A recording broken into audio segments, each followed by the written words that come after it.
I'm Mary and this is Sean and we are from Vindulge, and today we are going to be doing a smoked prime rib with a horseradish butter to go over the top.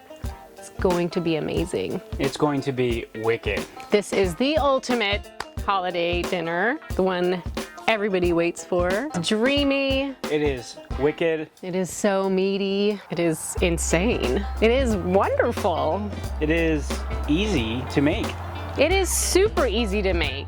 And we recognize that the one thing people get intimidated by is that you're spending a lot of money on a prime rib.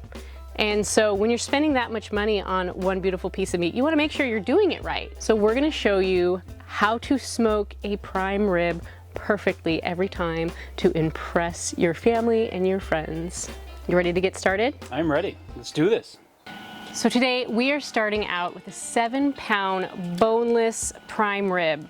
Now we chose boneless today for ease. You can do either. You can do bone-in or you can do boneless, and they're both fantastic.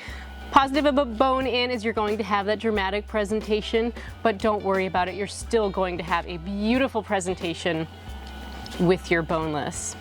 So we're gonna get started on putting some dry rib on here. You wanna get us going with that?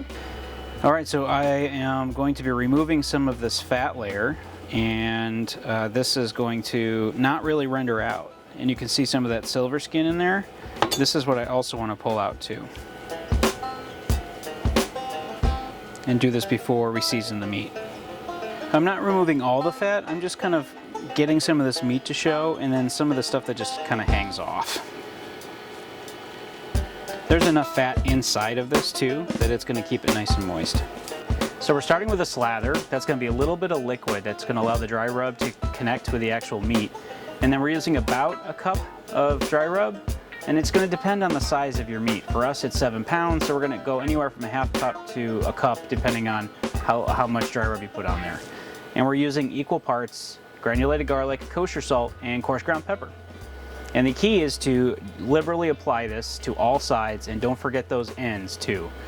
And that rub is going to help when the smoke hits it to create a nice crust.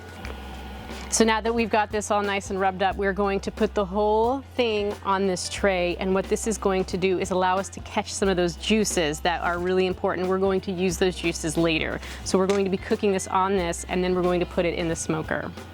So this is going to go directly on the smoker at 250. We're putting a meat thermometer probe into the center of the beef, so that way we can get a real-time temperature of what's going on in the middle. The edges cook first, and then it cooks in.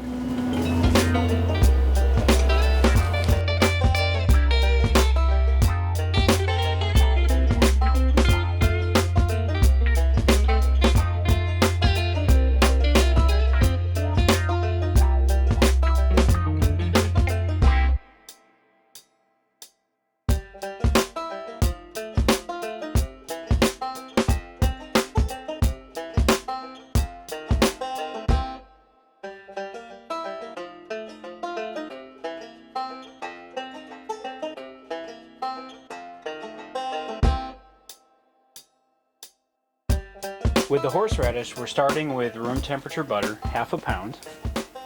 Then we're going to add extra hot horseradish, not the cream, but the actual horseradish, followed by garlic. This garlic has been grated.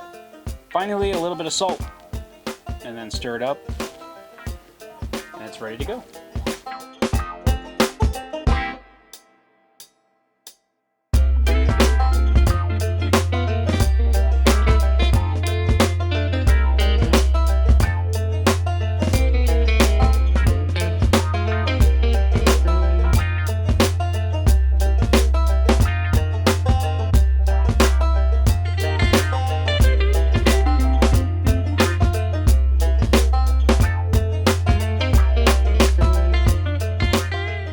All right, are we ready to dig in? We're ready. I've got that horseradish butter sauce that we can put over the top of our prime rib. All right, let me do that while you pour some wine. Oh yes. So for the wine today, we've got a few options. Prime rib does have a good amount of really delicious fatty textures and flavors going on in there. So this is the time when it's really good to bring out that young Cabernet Sauvignon, something that might have moderate to high tannins, because it can handle it. Tannin really softens out when you have some fat in your meat. So this is going to be a good time to try that. Otherwise, some other great options. Rioja, which is made from Tempranillo grapes, is a really excellent choice. French Rhone wines, Cabernet, Merlot. But today, what we're gonna focus on, because we have this spicy horseradish sauce, we're gonna go with something that has a good amount of fruit. A Cabernet Sauvignon made from an Oregon producer with Washington State fruit. The fruit from this wine comes from Walla Walla Valley, and it is, I think it's gonna be pretty good with this steak. Yeah. I have a feeling. Oh, I can smell everything right now. All right. What are you gonna do first? Are you gonna take a sip? I'm gonna take a sip first. I like to sip first and then taste the food. Oh, I can already tell this is gonna be a winner. Oh. It's got that rich fruit I'm looking for. It's nice. Still a little bit bright. Yeah. Not super tannic at all, but it's got enough tannins that's gonna be really good with this, I think. Oh, this is really tender. So the nice thing about prime rib is that as you're cooking the whole roast, the outer pieces can cook faster than the inner pieces. So if someone likes it medium rare or even medium, you can give them the end pieces. Okay, I'm gonna dig in. Got a little bit of that horseradish sauce.